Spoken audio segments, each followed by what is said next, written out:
जय ध्याये नित्यं महेशं रजतगिरिनिभं चारुचन्द्रावतंसं रत्नाकल्पोज्ज्वलाङ्गं परशुमृगवर भीतिहस्तं प्रसन्नं पद्मासीनं समनुत्तात् स्तुतमगनर्गाग्रकृत्युं वसानं विश्वाद्यं विश्ववन्द्यं निखिलभयहरं पञ्चवक्त्रं त्रिनेत्रं असे कर्मयोगी असे ध्यानयोगी स्वयं पूर्णच ज्ञानयोगी विरागी पूजितसे नित्य श्री भालचंद्रा नमस्कार श्री सद्गुरु रामचंद्र बुद्धिदाता भालचंद्र गजानन पूर्णवादाचार्य परम पूजनीय डॉक्टर रामचंद्र महाराज पारनेरकर पूर्णवाद वर्धिष्णु परम पूजनीय सद्गुरुनाथ विष्णु महाराज पारनेरकर सती सौभाग्यवती मनकर्णिका माता सती सौभाग्यवती विमल माता आदरणीय गुणेश दादा आदरणीय प्रज्ञावंत डॉक्टर लक्ष्मीकांत दादा मोक्षश्री विभूताई व या श्रावण महिन्यामध्ये ज्यांच्या मांडीवरती बसून हा ग्रंथ अभ्यास करण्याची मला सुवर्ण संधी मिळाली ते कैलासवासी ऋषीवर्य बापूसाहेब नगरकर त्याचप्रमाणे ज्यांच्या पुण्याईनं ही मला संधी मिळाली ते माझे वडील तीर्थरूप कैलासवासी यांना व माझे पुराणांचे गुरु वेदमूर्ती विनायक बुवा बाबरेकर गुरुजी यांच्या चरणी साष्टांग नतमस्तक होऊन त्याचप्रमाणे इथे उपस्थित असलेले आमचे नवले आजोबा आमचे देशपांडे गुरुजी आमच्या घोडके काकू व समस्त मातृवर्गाच्या चरणी नतमस्तक होऊन मी पुढच्या अभ्यासाला सुरुवात करत आहे.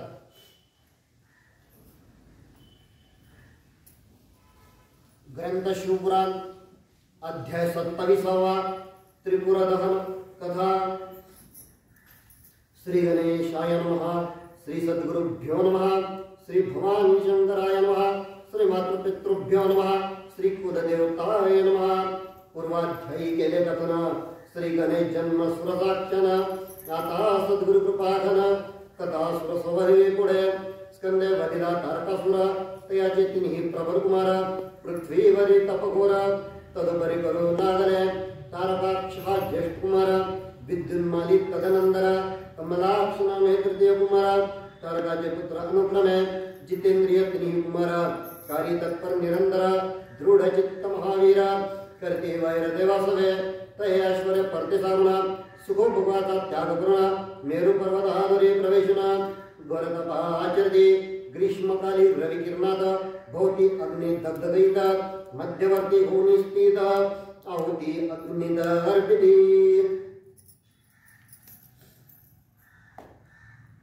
काल आपण बघितलं की भगवान गजाननाचा जन्म मग त्याचा विवाह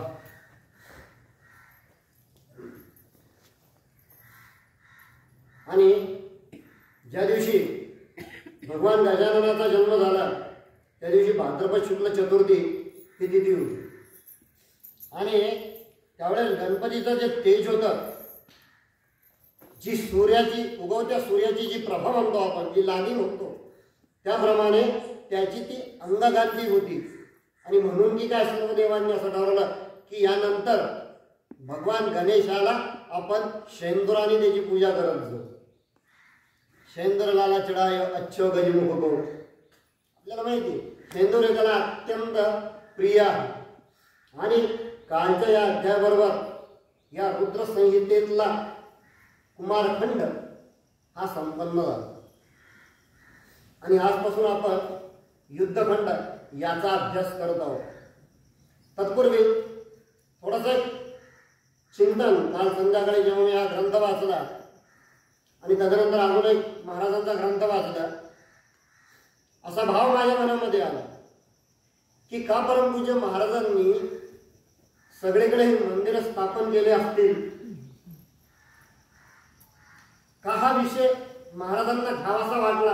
मग समाजात इतके मंदिर असताना अजून एक नवीन मंदिर का निर्माण केलं महाराजांनी तर त्याचं कारण मी पहिल्या दिवशीच सांगितलं की जा आणि गा आपल्या स्वतःची जागा जिथं जाऊन आपल्याला जागृत व्हायचंय त्यासाठी आपल्या सद्गुरूंची मूर्ती प्रतिष्ठापना इथे केली कशासाठी केली? फक्त आरती करायसाठी केली का? काही ग्रंथांचा अभ्यास आपला इथं झाला पाहिजे, तद्बरोबर काही आत्मचिंतन, काही मनन आपलं इथं झालं पाहिजे. आणि म्हणून मी मागेही आपल्याला असं सांगितलं होतं की आदल्या दिवशी एखादा ग्रंथ वाचायचा रात्री झोपताना, आणि दुसऱ्या दिवशी सकाळी मात्र उपासना करताना आपण काल काय वाचलं ते आठवायचा प्रयत्न करायचा. मग आपली इष्टदेवता जी तिथे उपस्थित असते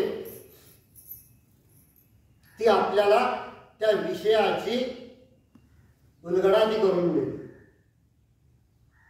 विषयाची उकल होते. नाहीतर अनेक जण म्हणतात की महाराजांना असं सांगायचंय. नाही बाबा, एवढं नाही सांगायचं, महाराजांना त्याहीपेक्षा जास्त.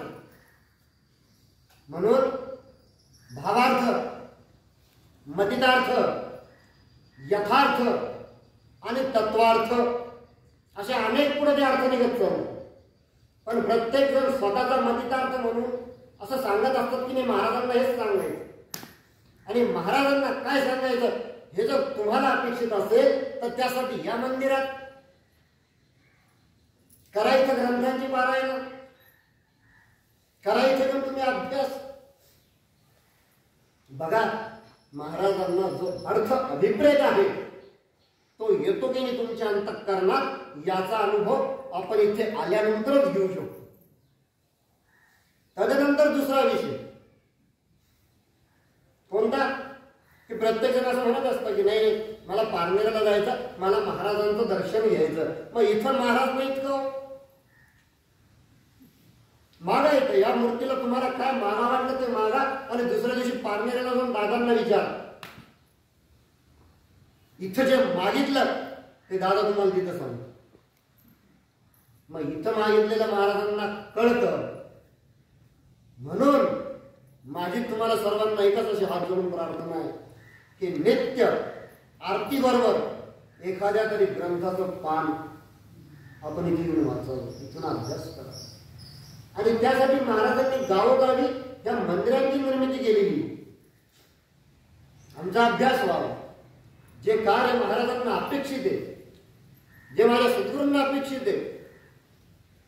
यावेळेस आपल्याला माहिती आहे आपण पूर्णवाद क्रीडा महोत्सव आपण संपन्न केला. कितवा होता तो? 73वा. आज एवढे वर्ष या उत्सवाला झाले. उत्सव वर्धिष्णू होत आहे. मग उत्सव जर वर्धिष्णू होत आहे तर माझ्यातही, माझ्या विचारातही, माझ्या परिस्थितीतही थोडाफार बदल व्हायलाच पाहिजे की नाही? व्हायलाच पाहिजे. आजची परिस्थिती त्यापेक्षा जास्त पुढची पायरी मला पाहिजे.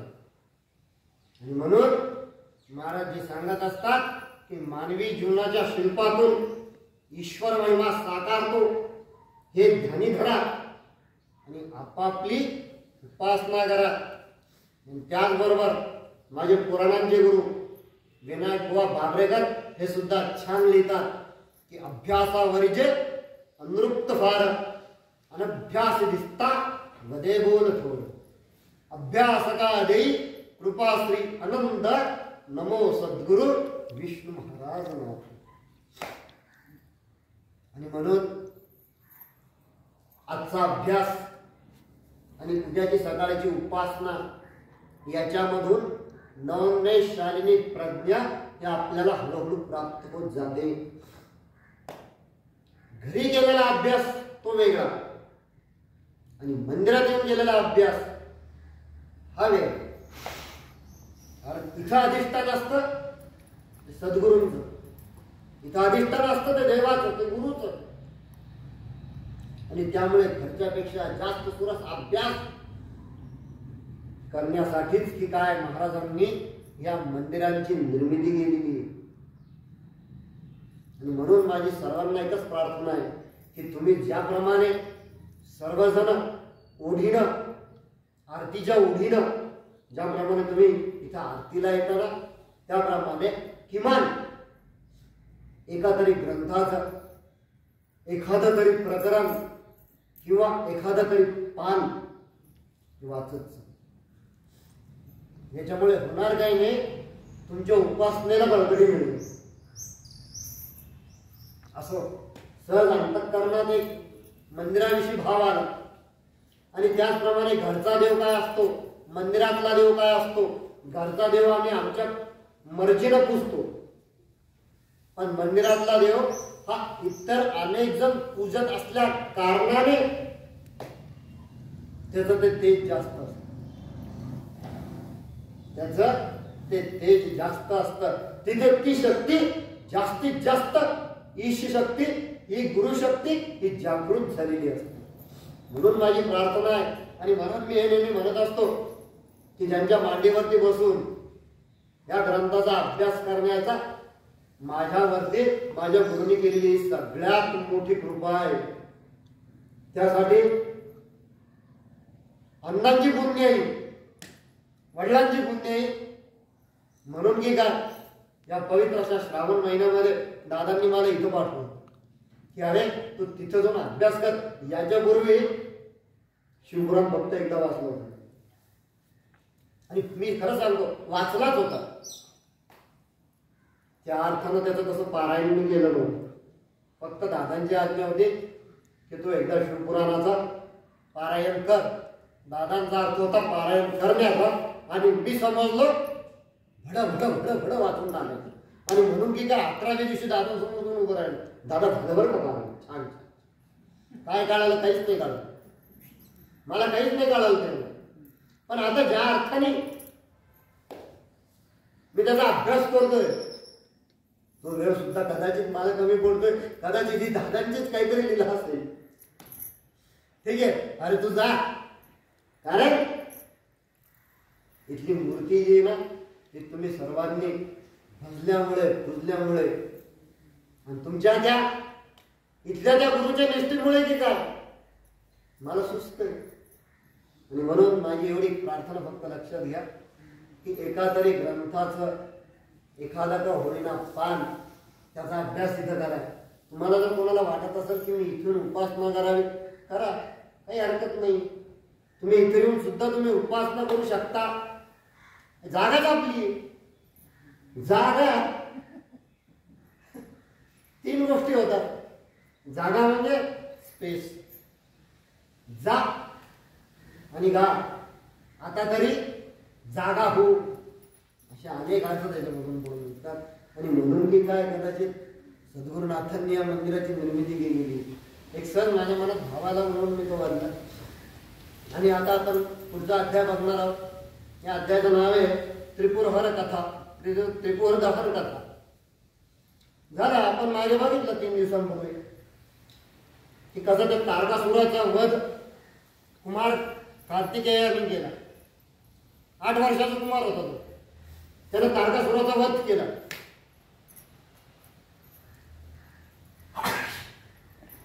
पण मग पुढे काय झालं, पुढं त्या तारकासुराचे जे 3 पुत्र होते पैकी ज्येष्ठ जो होता तो तारकाक्ष, दुसरा होता तो विद्युन्माली आणि तिसऱ्याचं नाव होतं कमलाक्ष.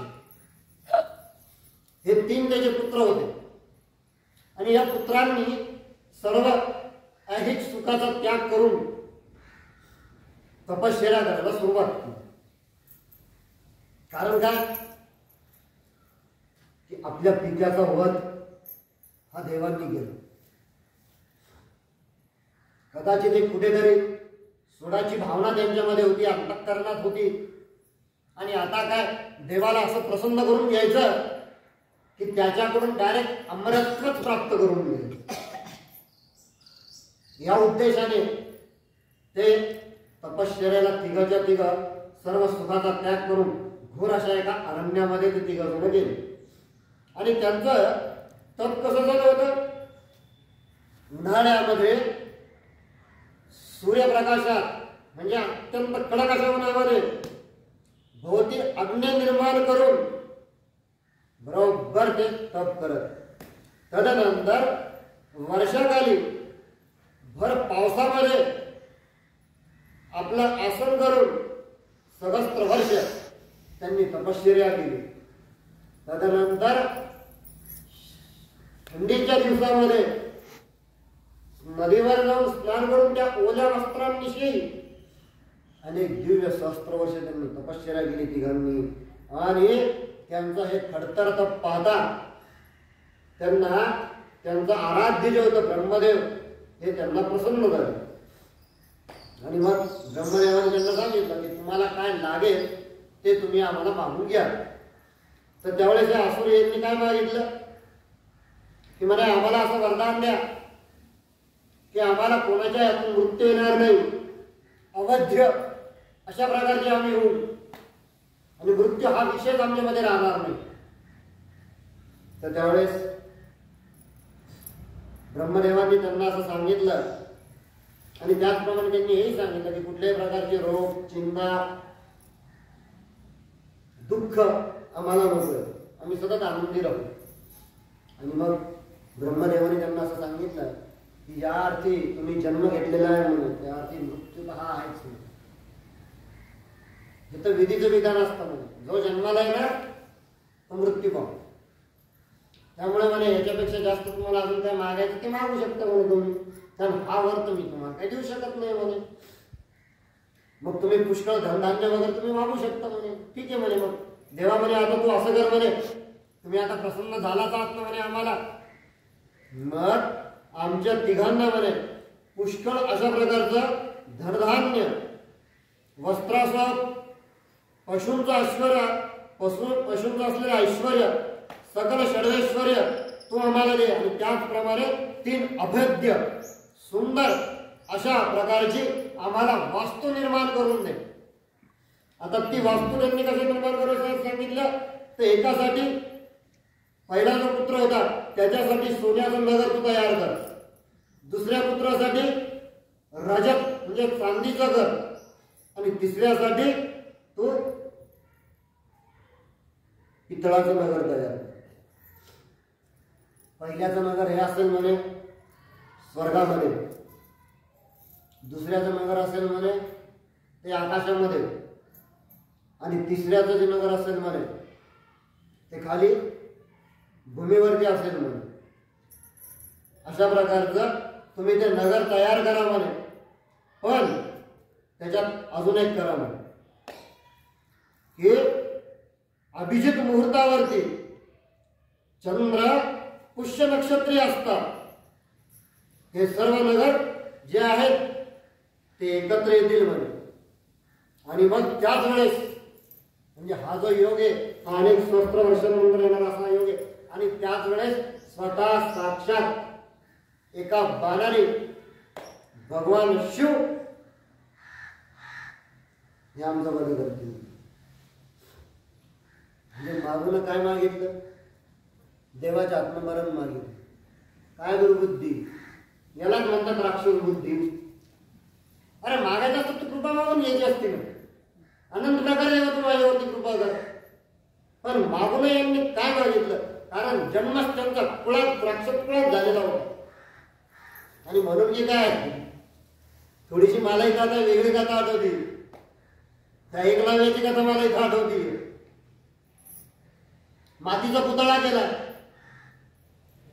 मातीचा पुतळा करून अनेक वर्ष त्याने अस्त्र विद्या तो शिकला. आणि एक दिवस गुरु द्रोणाचार्यांसोबत पाठी पांडव जात असताना एक कुत्रा भुंकू लागला आणि अचानक कोणीतरी 5 बाण त्या कुत्र्याच्या मुखात मारले. असे मारले त्या कुत्र्याला तर इजा झाली नाही, पण त्या कुत्र्याचं भुंकणं बरोबर ते सांगितलं कोण आहे कोण आहे कोण आहे कोण आहे कोण आहे. तुम्ही जेव्हा चौकशी केली तेव्हा तो भिल्ला असलेला एकलव्य पुढे. आणि मग त्यानं सांगितलं कोण आहेस रे म्हणून. म्हणून मी एकलव्य. बर कोण आहेत म्हणे तुझे गुरु. चला म्हणे पुतळा दाखव. गुरु द्रोणाचार्यांना त्यांनी पुतळा दाखव.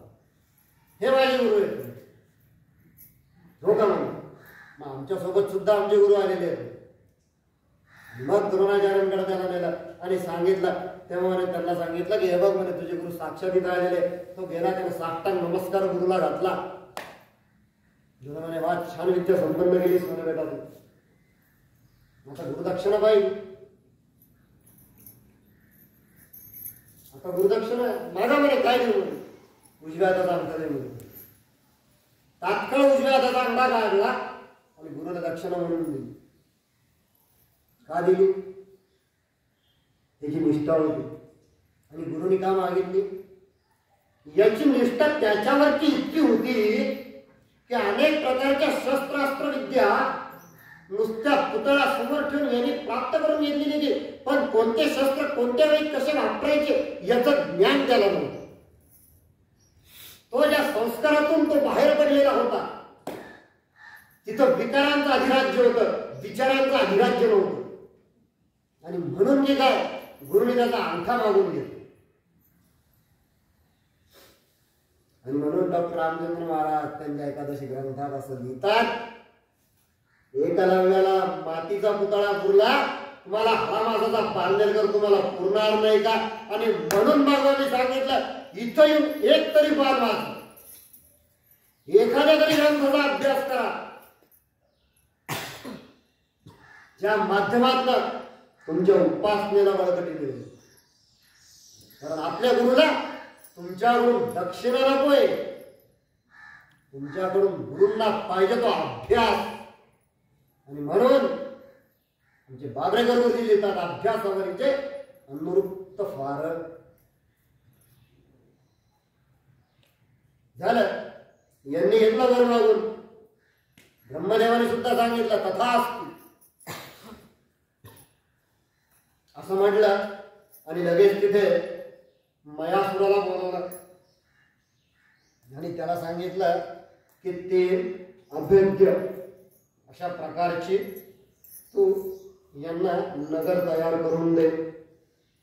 झालं. तात्काळ मयासुराने अत्यंत अभेद्य अशा प्रकारचे नगर त्यांना तिथे करून दिले. काय काय होतं त्या नगरामध्ये? वेगवेगळ्या प्रकारचे कल्पवृक्ष, गज, अश्व, गोधनयुक्त अशा प्रकारचं ते होतं. त्याचप्रमाणे त्याच्या ज्या खिडक्या होत्या त्या रत्नजडित खिडक्या होत्या. प्रत्येक गवाक्षाच्या, म्हणजे त्याला गवाक्ष शब्द वापरलेला आहे, प्रत्येक खिडक्या ज्या होत्या प्रासादालयाच्या त्या रत्नजडित अशा प्रकारच्या होत्या. आणि त्याचप्रमाणे आकाशासारखे ते अत्यंत विलोभनीय असं दृश्य आणि पद्मराग मणी जडित अशा प्रकारचे ते तिन्ही सुंदर असे ते नगर होते. त्याचप्रमाणे त्यामध्ये गंधर्व, किन्नर, सिद्ध, चारण, अप्सरा, यक्ष, विद्याधरगण हे त्यामध्ये त्यांची वस्ती होती. त्याचप्रमाणे शिवमंदिर हे घरोघरी होतं. आणि अग्निहोत्र व त्याचप्रमाणे शिवार्चन व शिवाची नित्य षोडशोपचार पूजा ही त्या त्रिपुरासुरांच्या तिन्ही बंधूंच्या त्या राज्यात नित्य चालत. अत्यंत तपस्वी ते लोक. त्याचप्रमाणे चतुर्वेदात पारंगत असलेले सूर्या समान दीप्तिमान महातेजस्वी असेही तिथे काही ब्रह्मवृंद त्यांच्या नगरामध्ये होते. सुंदर अशा प्रकारची क्रीडांगणे, उद्याने, अश्वशाला, गजशाला, उष्ट्रशाला, गोशाला, पक्षीशाला, त्याचप्रमाणे धर्मशाला, पाठशाला, वेदशाला अशा वेगवेगळ्या प्रकारांनी हे तिन्ही नगर त्या मयासुराने निर्माण केलेले होते. त्याचप्रमाणे अनेक रथ, अनेक वाहन त्या मयासुरांनी तेथे निर्माण केलेली होती. जे वेदप्रिय असतील त्यांच्यासाठी वेदशाळा, जे युद्धप्रिय असतील त्यांच्यासाठी व्यायामशाळा, त्याचप्रमाणे जे कलाकार असतील त्यांच्यासाठी कौशल्यशाळा अशा प्रकारचे त्यांनी निर्माण करून ठेवलेले होते. आणि अनेक प्रकारचे वेदशास्त्र संपन्न लोक, त्याचप्रमाणे ईश्वराला मानणारे ईश्वरनिष्ठ असे हे तिन्ही पुराणमधले हे लोक होते, तिथले रहिवासी होते. प्रत्येक घरात नित्य अग्निहोत्र चालू. प्रत्येक नगरांमध्ये शिवाचे प्रत्येक घरासमोर मंदिर असत. आणि नित्य त्याला षोडशोपचार पूजा करत म्हणजे वैदिक धर्माप्रमाणे अशा प्रकारचं आचरण ही राक्षस मंडळी तिथे करत होती. आणि त्यामुळे ते काय यांच्या या असल्या तपामुळे हे उन्मत्त होऊन गेले, पूर्णपणे उन्मत्त होऊन गेले. आणि त्याच वेळेस या तिघांचे जेव्हा अत्याचार पुन्हा एकदा स्वर्गात, आकाशात आणि भूवरती सुरू झाले, तेव्हा सर्वांनी ईश्वराचा धावा केला आणि सर्व देव मग त्या ब्रह्मदेवाजवळ गेले आणि त्यांना सांगितलं की त्राहिमाम त्राहिमाम त्राहिमाम. अहो म्हणे या तिघांनी मिळून अत्यंत भयंकर अशा प्रकारचा उच्छाद या लोकांनी मांडला आहे म्हणे. यांना तुम्ही आता लवकर आवर घाला म्हणे, अन्यथा कोणाचाच काही करू लागणार नाही म्हणे. आणि मग त्यांनी सांगितलं की आता मी तर वर देऊन मोकळा झालो, माझ्या हातात काही नाहीये, चला म्हणे आपण शिवाकडे जाऊ म्हणे, त्याची करुणा बघू म्हणे. कारण वर देताना मी त्यांना हेच सांगितलं होतं म्हणे की तुमचा मृत्यू हा साक्षात शिवाच्या हातून झालं. गेले शिवाकडे. भगवान नारायण, ब्रह्मदेव, इंद्रादी देवता, आदित्यादी नवग्रह देवता, हे सर्व देवता शिवाकडे गेले कैलासाला.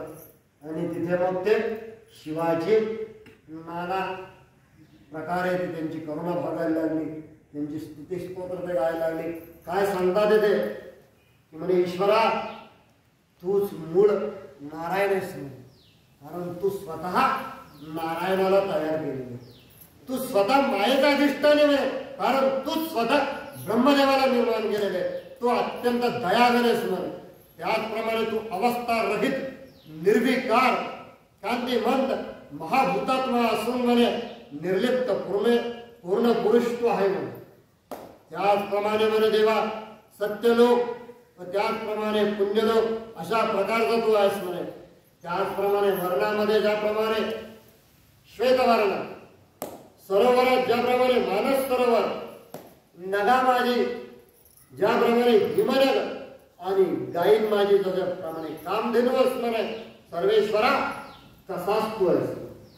त्याचप्रमाणे धातूमध्ये जसा प्रमाणे कांचन, चतुर्वर्णात ज्याप्रमाणे विप्र विद्वान, मानव जातात जसा राजा श्रेष्ठ व सागरांमध्ये जसा क्षीरसागर श्रेष्ठ, त्याप्रमाणे हे शिवा, हे महादेवा तू सर्वश्रेष्ठ आहेत म्हणे. मुक्ती क्षेत्र ज्याप्रमाणे काशी हे अविमुक्ती क्षेत्र आहे, तीर्थांमध्ये प्रयाग तीर्थ आहे म्हणे, शिलांमध्ये स्फटिक आहे म्हणे, आणि पुष्पामध्ये ज्याप्रमाणे कमल आहेस म्हणे देवा, त्याप्रमाणे तुझं रूप आहे म्हणे. त्याचप्रमाणे तू भार्गव म्हणून काशी विश्वेश्वरा दे म्हणे. शरभ ज्याप्रमाणे पक्ष्यांमध्ये शरभ आहेस म्हणे, आणि मृगांमध्ये ज्याप्रमाणे तू सिंह आहेस म्हणे. पाषाणात ज्याप्रमाणे शालिग्राम आहे म्हणे, पूज्यांमध्ये ज्याप्रमाणे नर्मदा लिंग हे अत्यंत पवित्र आहे म्हणे, पशुत ज्याप्रमाणे नंदी हा वृषभोत्तम आहे म्हणे, आणि वेदांमध्ये ज्याप्रमाणे उपनिषद आहेत म्हणे त्याप्रमाणे तू आहेस. अक्षरांमाजी तू मकार आहेस म्हणे, बीजरूपी तू ओंकार आहे म्हणे, दारुणात तू भयंकर विष आहेस म्हणे, आणि या सर्वांना व्यापून तू येस म्हणे. इंद्रियांमध्ये ज्याप्रमाणे मन आहे म्हणे, दानामध्ये ज्याप्रमाणे अभयदान श्रेष्ठ आहे म्हणे, पवित्रामध्ये ज्याप्रमाणे पयपावन आहे म्हणे, त्याचप्रमाणे आत्म्यामध्ये तू परमात्मा आहेस म्हणे. औषधांमध्ये ज्याप्रमाणे अमृत श्रेष्ठ आहे म्हणे, गतीमध्ये वायू श्रेष्ठ आहे म्हणे, त्याचप्रमाणे संध्योपासना ही ज्याप्रमाणे नित्यकर्मामध्ये आहे म्हणे, त्याप्रमाणे देवा तू आहेस. यज्ञांमध्ये तू अश्वमुख आहेस. युगांमध्ये सत्ययुग ज्याप्रमाणे प्रथम आहे म्हणे, नक्षत्रात पुष्प नक्षत्र, पुष्य नक्षत्र ज्याप्रमाणे शुभकारक आहे म्हणे, आणि तिथींमध्ये ज्याप्रमाणे अमावास्या तिथी ही अत्यंत शुभ आहेस म्हणे, त्याप्रमाणे म्हणे सर्वेश्वरा तू आहेस म्हणे. ऋतूंमध्ये ज्याप्रमाणे वसंत श्रेष्ठ आहे म्हणे, त्याचप्रमाणे पर्वणींमध्ये संक्रांत ही श्रेष्ठ आहे म्हणे. कुशांमध्ये ज्याप्रमाणे तृण, श्रेष्ठ आहे आणि वृक्षांमध्ये ज्याप्रमाणे नवरोध वृक्ष श्रेष्ठ आहे त्याप्रमाणेच तू आहेस. लता माझी ज्याप्रमाणे वल्ली श्रेष्ठ आहे म्हणे त्याचप्रमाणे म्हणे देवा सर्व बंधू धर्म हा श्रेष्ठ आहे. ज्योतिर्लिंगात विश्वनाथ श्रेष्ठ आहे आणि चारही वर्गांमध्ये ज्याप्रमाणे मोक्ष श्रेष्ठ आहे म्हणे त्याप्रमाणे तू आहेस. गंधर्वात ज्याप्रमाणे चित्ररथ वस्तूंमध्ये तू सोने अधिक मासात मासांमध्ये अधिक मास आणि व्रतांमध्ये ज्याप्रमाणे चतुर्दशी श्रेष्ठ म्हणे त्याप्रमाणे तू आहेस. गजांमध्ये ज्याप्रमाणे ऐरावत श्रेष्ठ आहे, मुनींमध्ये कपिलमुनी श्रेष्ठ आहे, नागांमध्ये तू आनंद आहेस म्हणे आणि पितरांमध्ये तू हरिमा आहेस म्हणे. आणि अशा प्रकारे नानाविध प्रकारांनी त्यांनी भगवान शिवाची प्रार्थना केली, त्यांची स्तुती केली आणि शेवटी काय की हे ईश्वरा हे विश्व तूच निर्माण केले. त्यामुळे ईश्वर म्हणजे काय, ज्याला काहीही अशक्य नाही.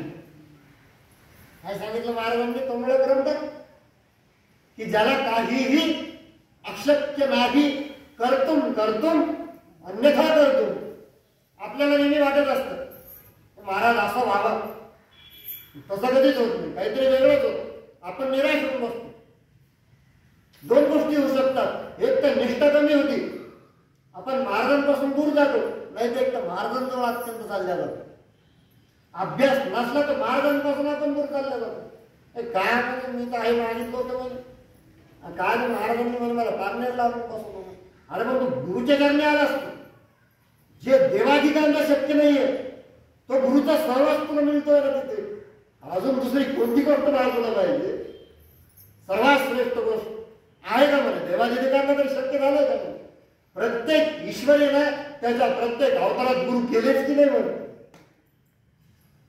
मग सांगा आपल्याकडे काय कमी? जर समर्थ असे गुरु आपल्या पाठीचे तर आपल्यात काय कमी? काही कमी नाही. फक्त नसतो ना तो आजचा अभ्यास, तो नसतो तो वर्तमानाचा अभ्यास, तो नसतो ती गुरुवार निष्ठा, ती नसते ती आपल्या आराध्य इष्ट देवावर दिली.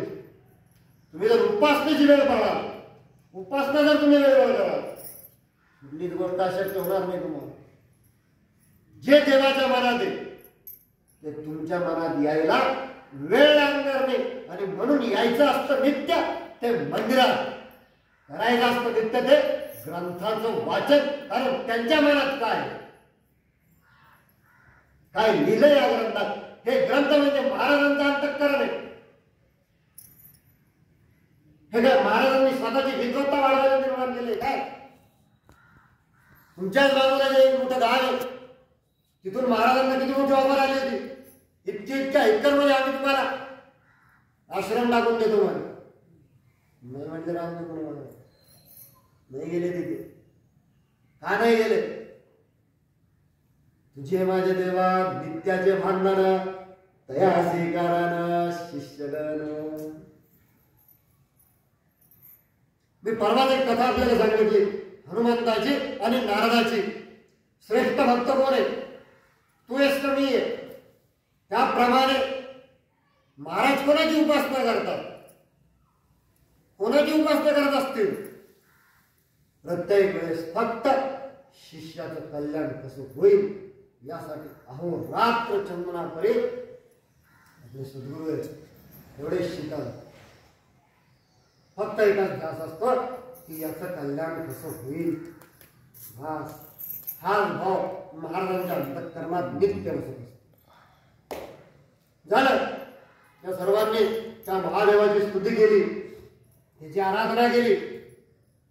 आणि मग महादेवाने सांगितल्यानंतर ते म्हणे विष्णू अरे म्हणे शेवटी ते माझी आराधना करतात म्हणे, ते माझे सर्व भक्त आहेत म्हणे.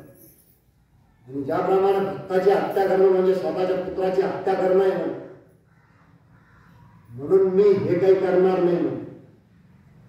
आणि मग देवांनी सांगितलं मग आता आम्ही काय करणार म्हणून. आणि मग भगवान शंकरांनी सांगितलं महाविष्णूंना की तू आता तप कर, तू आता तप कर.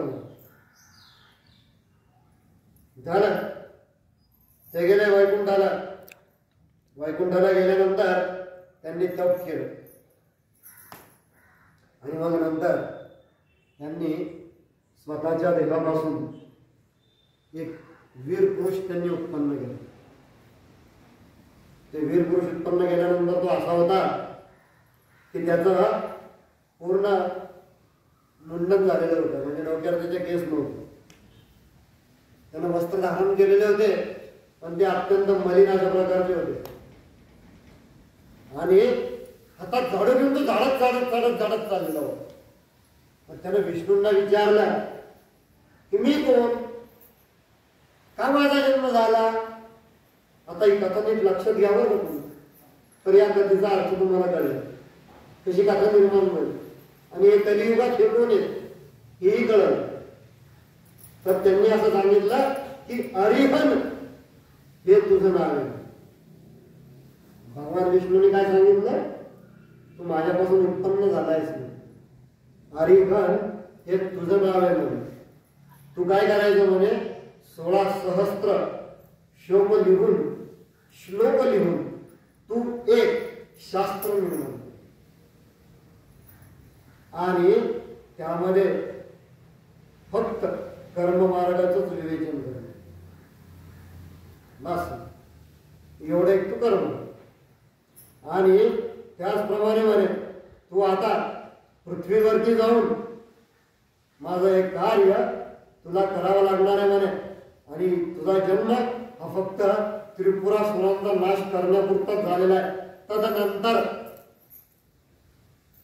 तू जाऊन गुप्त व्हायचं, मग मी पुन्हा कलियुग लागलं की मग मी तुला पुन्हा बोलवेल म्हणे. एवढं बोलून भगवान शिव जे आहे, भगवान विष्णू जे आहे त्या दृश्य झाले.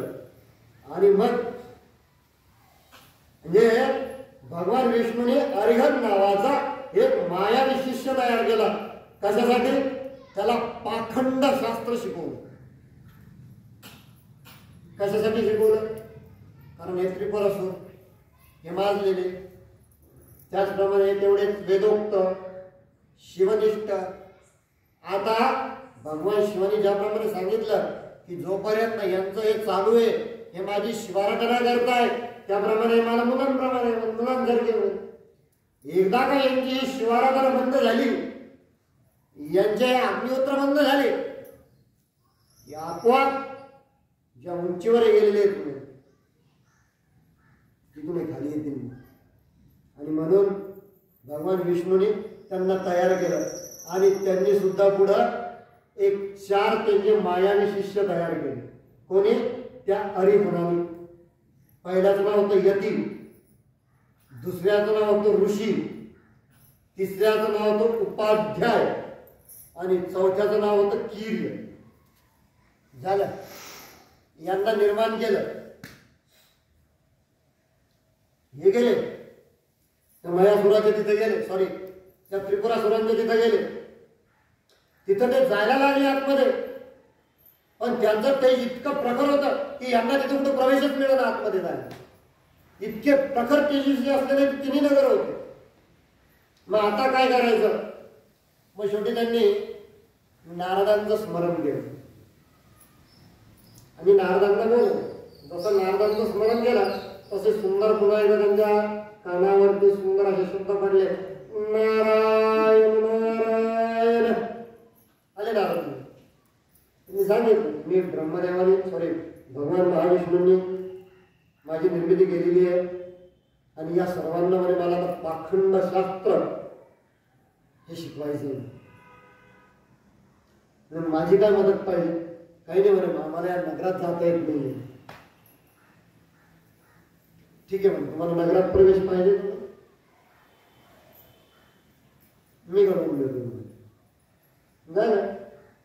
तदनंतर हा जो आहे ब्रह्मनंदन म्हणजे नारद मुनी, हे त्या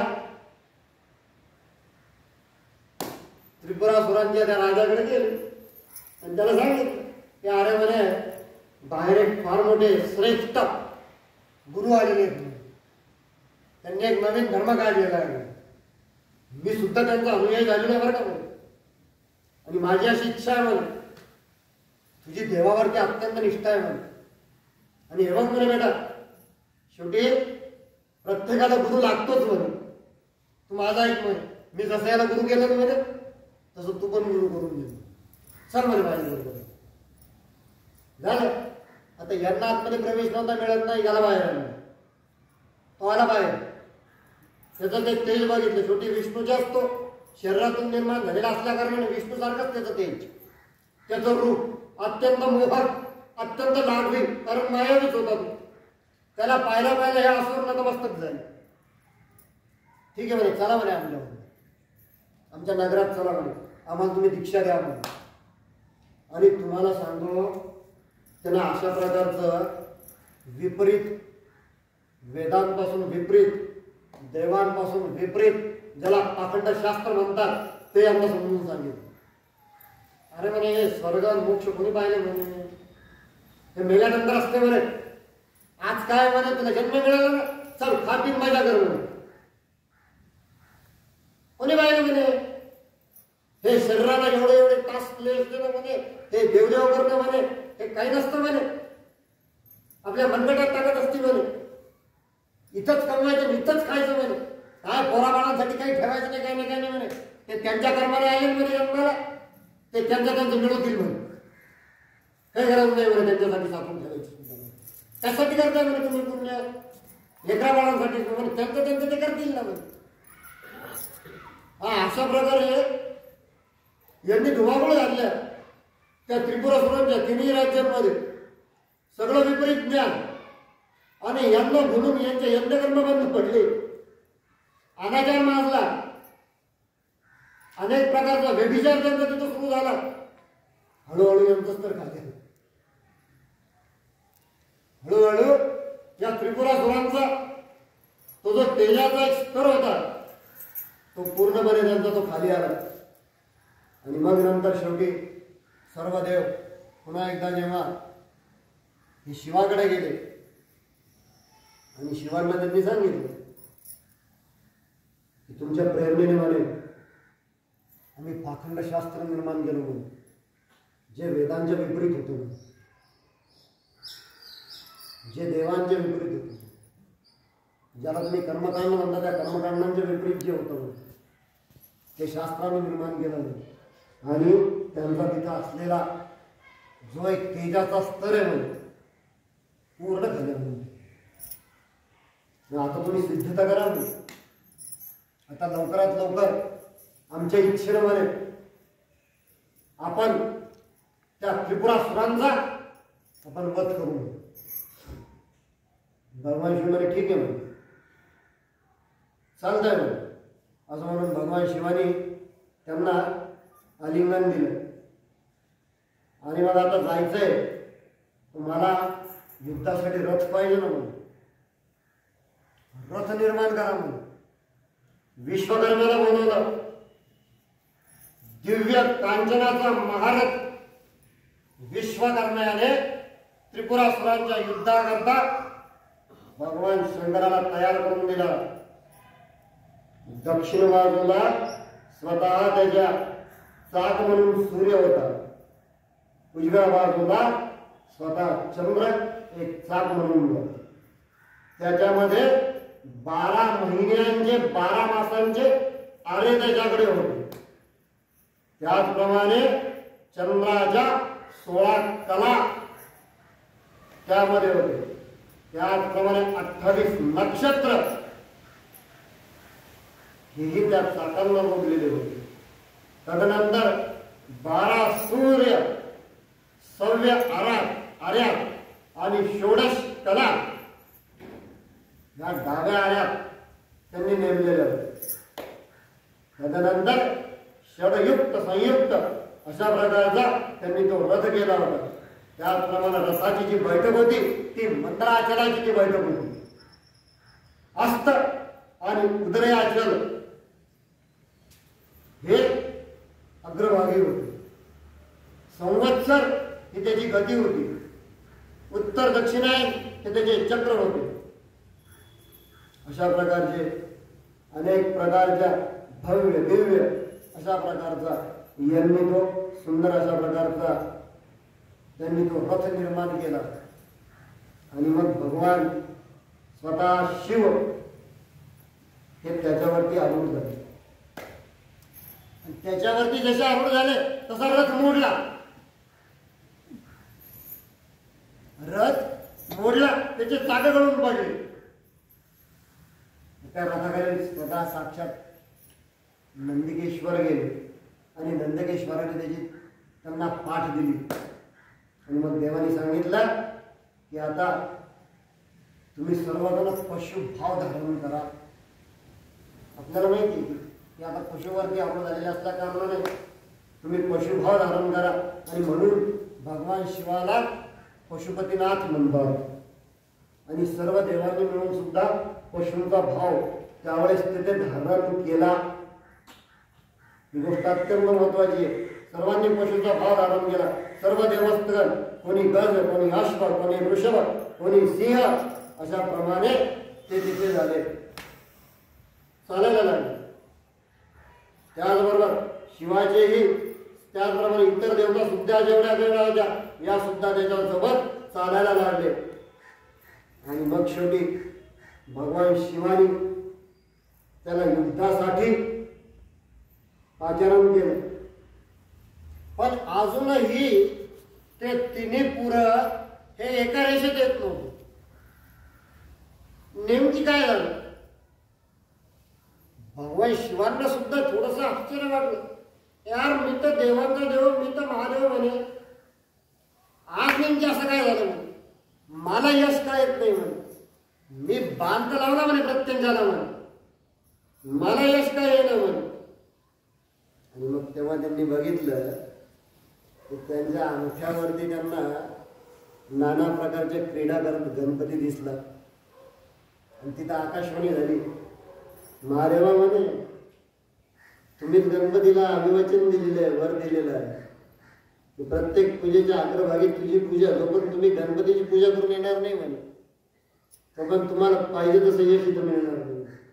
जा म्हणे, पहिले गणपतीची पूजन करून या म्हणे. झालं. भगवान शिव गेले, गणेशची षोडशोपचार पदाने पूजा करून आले आणि ते जसे पूजा करून आले तसे बरोबर ते सगळं नक्षत्र ते एकत्र आले. हे तिन्ही पुरं एकत्र आले. भगवान शिवानी एकाच बाणाने हे तिन्ही पुरं त्यांनी त्या सर्व दैत्यांसह,